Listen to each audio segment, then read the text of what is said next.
भारत माता की, भारत माता की। लहुरी काशी के पावन धरती पर आप सब गाजीपुर के लोगन के हमार प्रणाम बा। मैं माता कामाख्या और महाहर धाम को प्रणाम करता हूं। बनारस वालों के लिए तो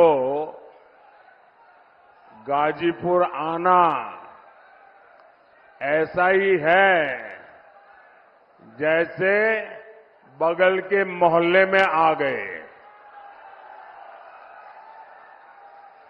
बनारस वाले अगर गाजीपुर आए जालन और केहू फोन करे तो कहलन, अरे यहीं गरे में है बतवा। इसलिए मैं भी गाजीपुर प्रचार करने नहीं आया हूं, अपनी माताओं बहनों का और आप सबका आशीर्वाद लेने आया हूं। और ये जनसमूह, ये जोश पूरे यूपी के साथ और गाजीपुर जरा ताकत से कह रहा है, फिर एक बार साथियों, हमारे गाजीपुर का सामर्थ्य क्या है, ये इतिहासकारों से ज्यादा देश की सीमाओं को पता है। ये पराक्रम और शौर्य की गाथाएं बताती है। डॉक्टर शिवपूजन राय, भागवत मिश्रा और मैगर सिंह जैसे सेनानी, वीर अब्दुल हमीद, राम उग्रह पांडे और ब्रिगेडियर उस्मान जैसे वीर गाजीपुर की परंपरा और गाजीपुर का गहमर गांव, ये नाम ही काफी है। हर घर से जहां जांबाज निकलते हो, ये गौरव गाजीपुर के अलावा और किसे मिला होगा क्या? पूरा देश इस मिट्टी का ऋणी है। भाइयों और बहनों, मुझे आपके बीच कई बार आने का अवसर मिला है, चाहे संगठन का काम करता था, या चाहे गुजरात का मुख्यमंत्री था, या लोकसभा में चुनाव का समय हो, विकास के काम हो। मैं जब भी गाजीपुर आता हूं तो मुझे एक पुराना प्रसंग बार बार याद आता है। ये प्रसंग इस बात का गवाह है कि कैसे इंडी वालों ने गाजीपुर के साथ विश्वासघात किया। आजादी के बाद कांग्रेस ने कसम खा ली थी कि इस क्षेत्र का विकास नहीं करेगी। यहां के लोग गरीबी में घुट घुट कर जीने को मजबूर रहे। पुराने लोगों को पता होगा, यहां की तकलीफ को सबसे पहले हमारे गहमरी बाबू ने उठाया था। उन्होंने पार्लियामेंट में नेहरू जी को यहां की स्थिति बताई और आंख में आंसू के साथ बाबूजी ने कहा कि कैसे यहां के लोग जानवरों के गोबर से गेहूं बीन करके खाते थे, लेकिन कांग्रेस पार्टी ने क्या किया, उसमें भी राजनैतिक मौके तलाश लिए, सियासी ड्रामे हुए, लोगों की आंख में धूल झोंकने के लिए पटेल आयोग बना, रिपोर्ट आई, फिर फाइल धूल फांकने के लिए छोड़ दी गई। साथियों, आज मुझे कितना संतोष होता है कि हमारी सरकार हर गरीब को मुफ्त राशन दे रही है। कोरोना के इतने बड़े संकट में भी सरकार ने गरीब को भूखे नहीं सोने दिया, गरीब के घर का चूल्हा बुझने नहीं दिया। मुफ्त राशन की योजना पर आज मोदी लाखों करोड़ रुपए खर्च कर रहा है। किसके लिए?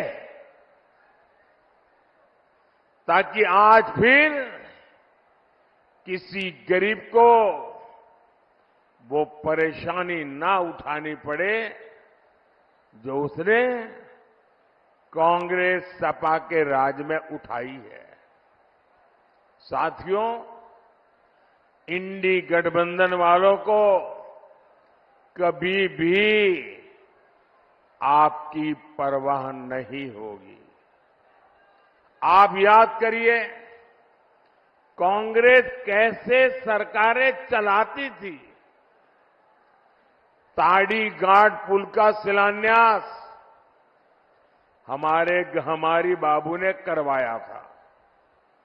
उसके बाद 6 दशक तक ये काम लटका रहा। इंडी पार्टियों की कितनी सरकारें आई, सरकारें आई और चली गई, लेकिन पुल नहीं बना।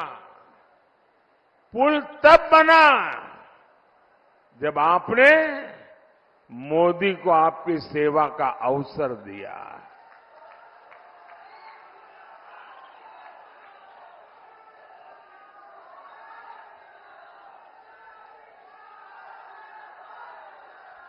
और ये मेरा सौभाग्य था कि बाबूजी का जो सपना था वो मैंने यहां आकर के इसका उद्घाटन करने का सौभाग्य मुझे मिला।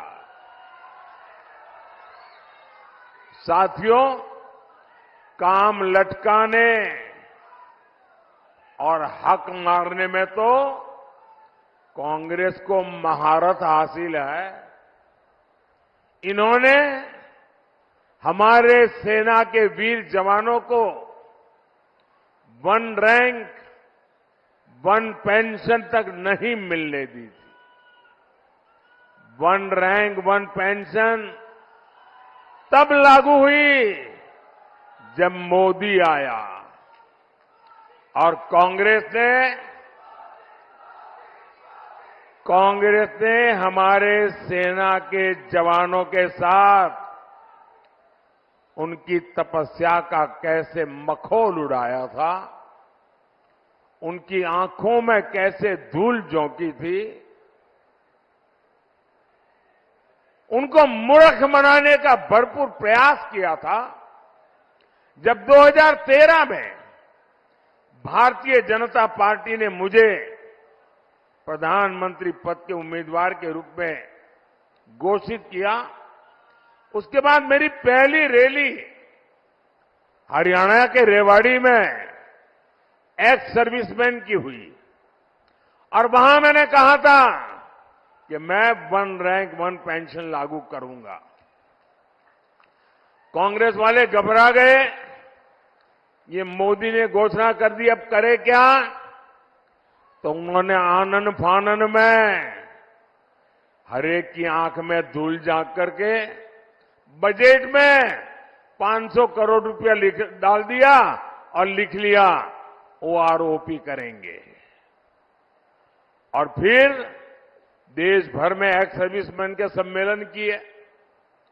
शाहजादे वहां जाकर के नाच रहे थे कि ओआरओपी ओआरओपी ओआरओपी। जब आपने मुझे प्रधानमंत्री के रूप में सेवा करने का अवसर दिया और मैंने पहले ही काम खोला, मैंने कहा लाओ भाई क्या हुआ?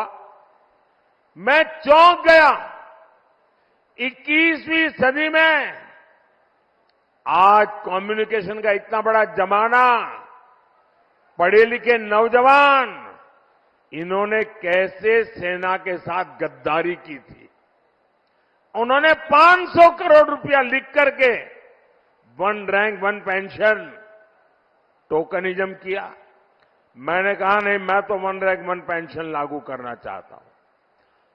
भाइयों बहनों, आप जान करके हैरान हो जाएंगे, वन रैंक वन पेंशन लागू करने में, ओआरओपी लागू करने में अब तक 1.25 लाख करोड़ रुपया पूर्व सैनिकों को खाते में जमा करा दिए गए। अब कोई मुझे बताए भाई, 1.25 लाख करोड़ की जरूरत, उसके सामने 500 करोड़ का ड्रामा, ये धोखा है कि नहीं है? ये धोखा है कि नहीं है? ये बेईमानी है कि नहीं है? ये पूर्व सैनिकों का अपमान है कि नहीं है? साथियों, गाजीपुर हो, यूपी हो या पूरा देश हो, परिवारवादी पार्टियों के नेता अपने परिवार के लिए महल पे महल बनाते चले गए, लेकिन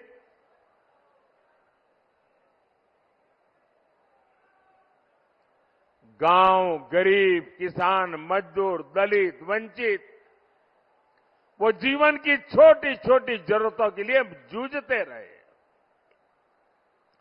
मोदी ने जो काम किए,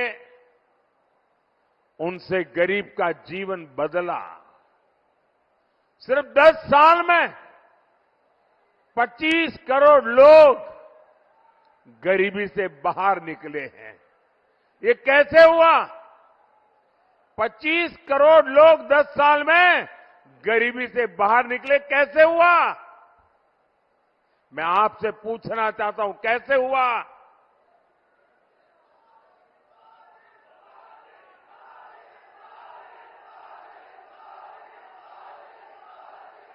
कैसे हुआ? कैसे हुआ?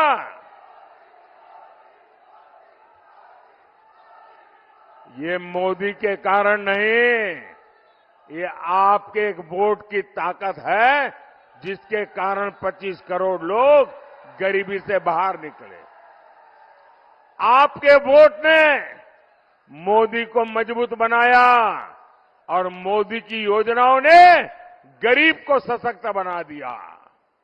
और इसलिए इस पुण्य के हकदार अगर कोई है, तो आपका एक एक वोट उसका हकदार है। हमने 4 करोड़ परिवारों को पीएम आवास दिए। हमने 50 करोड़ से ज्यादा गरीबों को बैंक में खाते दिलवाए। हमने हर गांव तक बिजली पहुंचाई। हम हर घर जल पहुंचा रहे हैं। आज किसी गरीब को इलाज के लिए अपनी जमीन नहीं बेचनी पड़ती।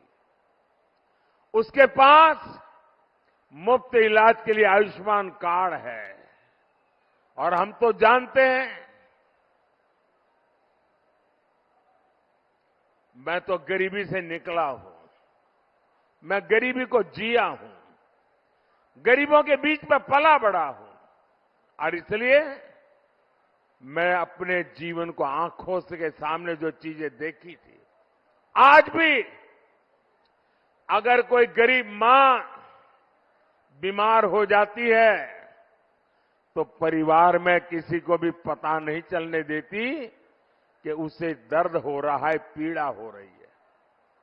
वो मां दिन भर काम करती रहती है, पीड़ा सहती रहती है, परिवार में बच्चों को पता नहीं चलने देती कि मुझे इतनी बड़ी पीड़ा होती है, क्योंकि मां के मन में एक भाव रहता है कि अगर परिवार में पता चलेगा बच्चों को कि मैं बीमार हूं तो बच्चे मुझे अस्पताल ले जाएंगे, अस्पताल में भारी भरकम खर्चा हो जाएगा, बच्चों के माथे पर कर्ज आ जाएगा, तो मां सोचती है कि मुझे बच्चों को कर्ज में नहीं डूबने देना, मैं पीड़ा सहन करती रहूंगी और जब ईश्वर बुला लेगा तब चली जाऊंगी।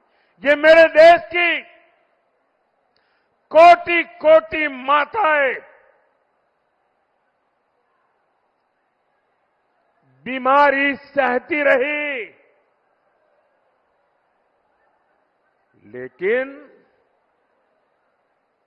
अगर मेरी माताओं को बीमारी सहनी है तो इस बेटे का दिल्ली में बैठने का क्या मतलब?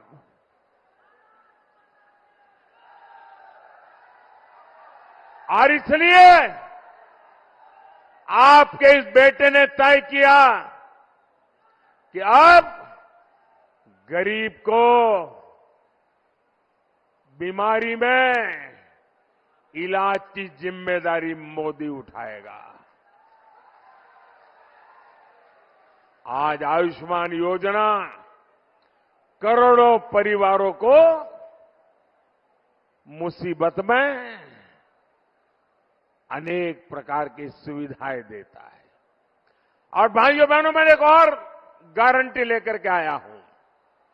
अब मैंने तय किया है कि आपके परिवार में जो 70 साल से ऊपर की आयु के बुजुर्ग हैं, और आजकल हर परिवार में पिता, माता, दादा, दादी, नाना, नानी, काका, काकी ऐसे बुजुर्ग होते ही होते हैं, और 70 साल के बाद एक आध बीमारी तो आ ही जाती है, दवाई का खर्चा भी हो जाता है।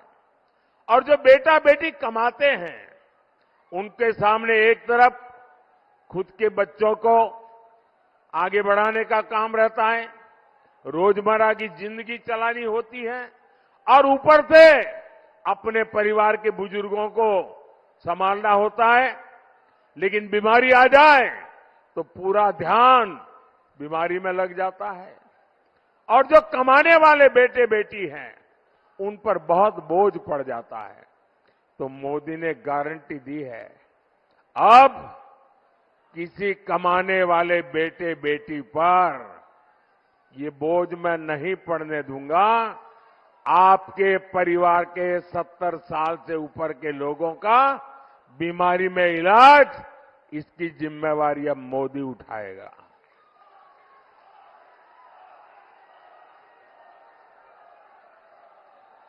साथियों, सपा के दौर में यूपी में ये हाल था कि माफिया लाल बत्ती में घूमते थे, खुली जीप में कानून को चेतावनी देते थे, विरोधियों को खुलेआम गोलियों से भून दिया जाता था, दंगों को यूपी की पहचान बना दिया गया था। सपा की सरकार में हर महीने 2 से 3 बड़े दंगे होते थे। इसका नुकसान गरीबों को होता था, दुकानदारों को, कारोबारियों को, हर एक को होता था। अब योगी जी की सरकार में दंगे भी बंद है और दंगाई भी बंद है।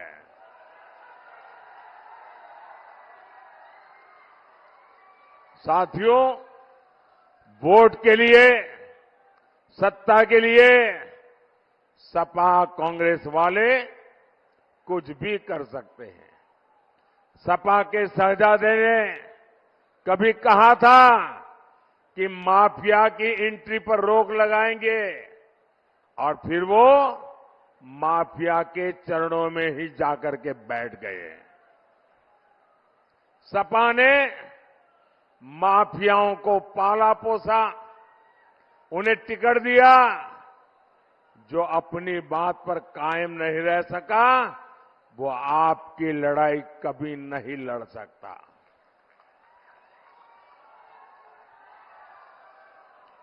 साथियों, इंडी गठबंधन में जितनी पार्टियां हैं, ये इंडी गठबंधन वाली जितनी पार्टियां हैं ना, उन सब में कुछ अवगुण कॉमन है, उनकी पहचान है। एक, इंडी गठबंधन वाली सभी पार्टियां गौर सांप्रदायिक है। दूसरा, वे गौर जातिवादी है। तीसरा, वे गौर परिवारवादी है। इन लोगों ने हमेशा देश में दलितों, पिछड़ों को आगे बढ़ने से रोका। आप याद करिए, देश में बाबा साहब अंबेडकर का अपमान किसने किया था? उन्हें षड्यंत्र करके चुनाव किसने हराया था? कांग्रेस पार्टी ने। बाबा साहब को भारत रत्न किसने नहीं मिलने दिया?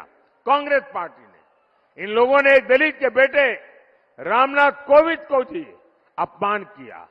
एक आदिवासी महिला को राष्ट्रपति चुनाव हराने के लिए पूरा इंडी गठबंधन इकट्ठा हो गया। और यही वो लोग हैं जिन्होंने राजा सोहेलदेव जैसे महान वीर का कभी सम्मान नहीं होने दिया। बीजेपी ने उनकी स्मृति में डाक टिकट जारी की। आज उनके नाम पर ट्रेन चल रही है।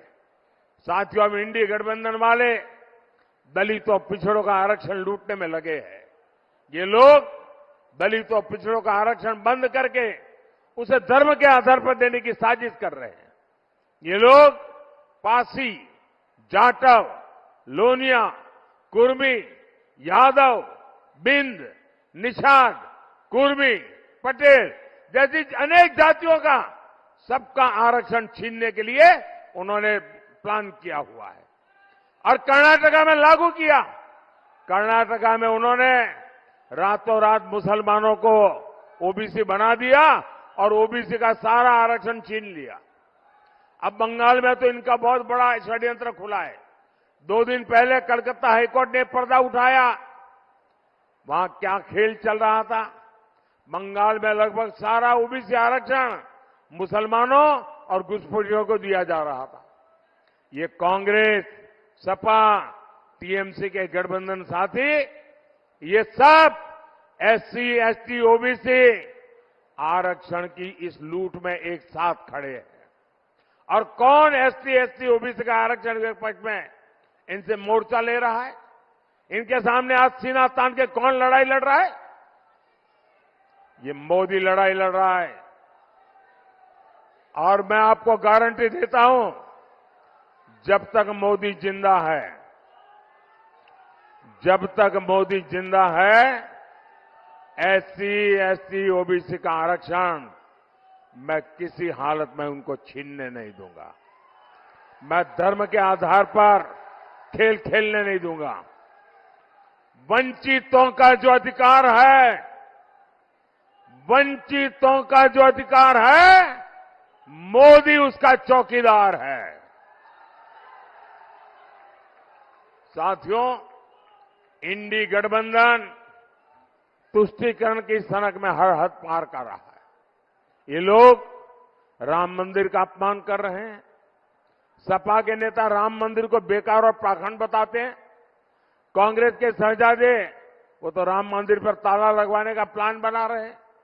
इतना ही नहीं, इंडी गठबंधन वालों ने एक और ऐलान किया है। ये कह रहे हैं कि कश्मीर में आर्टिकल 370, धारा 370 फिर से वापस लाएंगे। यानी कांग्रेस फिर से कश्मीर को आतंकवाद की आग में झोंकेगी। कांग्रेस फिर से पाकिस्तान के हौसले बुलंद करेगी। ये फिर से हमारे सैनिकों का खून बहाना चाहते हैं। गाजीपुर की जनता ये होने नहीं देगी, मुझे पूरा भरोसा है। गाजीपुर लोगों को तो गर्व है कि आज जिस जम्मू कश्मीर की दुनिया में चर्चा हो रही है, वहां के चुनावों की चर्चा हो रही है, बढ़ चढ़ करके आज जम्मू कश्मीर का जो मतदान हो रहा है उसका गौरवगान हो रहा है, तो गाजीपुर के हर व्यक्ति को गर्व होता है कि गाजीपुर का बेटा आज जम्मू कश्मीर की कमान संभाल रहा है।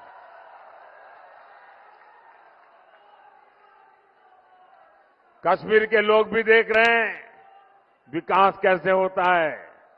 अब कश्मीर में भी लोग गाजीपुर का नाम जान गए हैं। साथियों, गाजीपुर ने देखा है कमल खिलता है तो विकास की खुशबू कैसे फैलती है।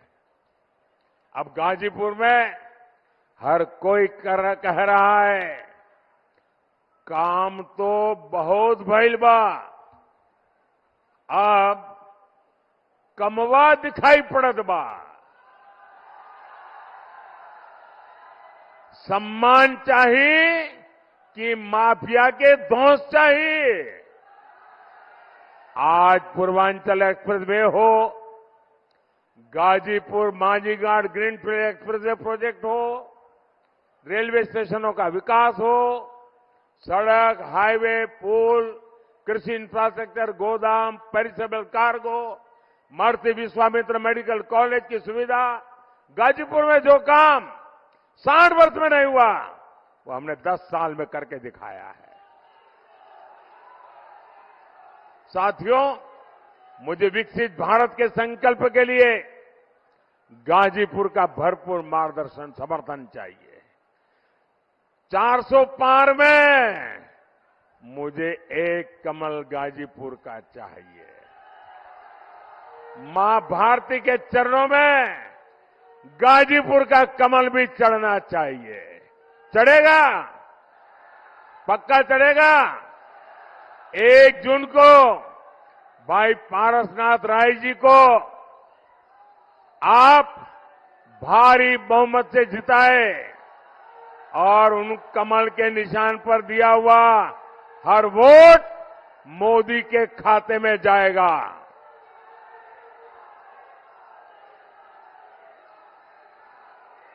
ज्यादा से ज्यादा मतदान कराएंगे, हर पोलिंग बूथ जिताएंगे। अच्छा, मेरा एक काम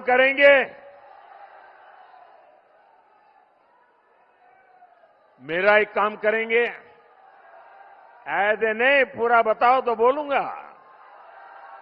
मेरा एक काम करेंगे, ये चुनाव का काम नहीं है, ये पारसनाथ जी का काम नहीं है, ये बीजेपी का काम नहीं है, मेरा अपना काम है। बोलो करोगे? हाथ ऊपर करके बताओ करोगे?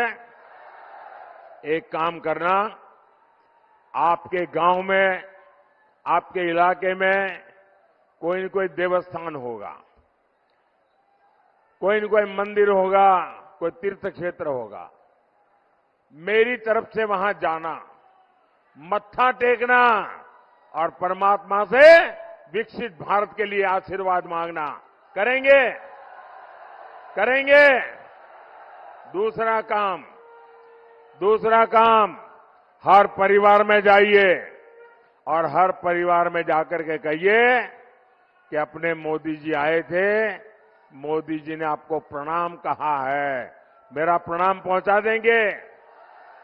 बोलो भारत माता की, भारत माता की, भारत माता की। बहुत बहुत धन्यवाद।